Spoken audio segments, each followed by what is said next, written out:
দেখ, এই যে এই বড় বড় লঙ্কাগুলোকে জানো, আমি কিন্তু ঠিকঠাক নাম জানি না, কিন্তু এই লঙ্কা দিয়ে চপ হয়, এটা আমি খেয়েছি এবং খুব ভালোও লাগে।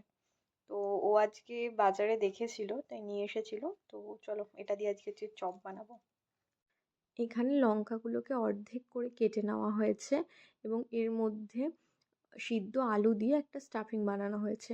কড়াইতে তেল দিয়ে তেলের ভেতরে একটু ভাজা মশলা, ধনে, জিরে এবং শুকনো লঙ্কা শুকনো খোলায় ভেজে এটাকে পেস্ট করে নিয়ে আলুর মধ্যে মেখে কড়াইতে তেল দিয়ে হলুদ দিয়ে একটু নুন দিয়ে নেড়ে ছেড়ে নামাতে হবে এবং তারপরে কুচনো কাঁচা লঙ্কা এবং ধনেপাতা দিয়ে ভালো করে মাখতে হবে। মেখে লঙ্কার স্টাফিংগুলো তৈরি করতে হবে এবং এখানে একটা ব্যাটার নিয়েছি, এর মধ্যে আছে হলুদ, বেসন আর জল, নুন দিয়ে ভালো করে ফেটাতে হবে।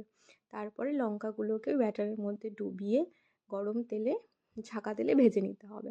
যতটা লাল লাল করে ভাজা হবে বেশ ভালো লাগবে দেখতে, এবং ভেতরে লঙ্কাগুলোও যেন সিদ্ধ হয় সেই দিকেও খেয়াল রাখতে হবে। এবং এটা খেতে কিন্তু পুরো দোকানের মতন হয়েছিল, খুব ভালো হয়েছিল খেতে, তোমরাও ট্রাই করতে পারো।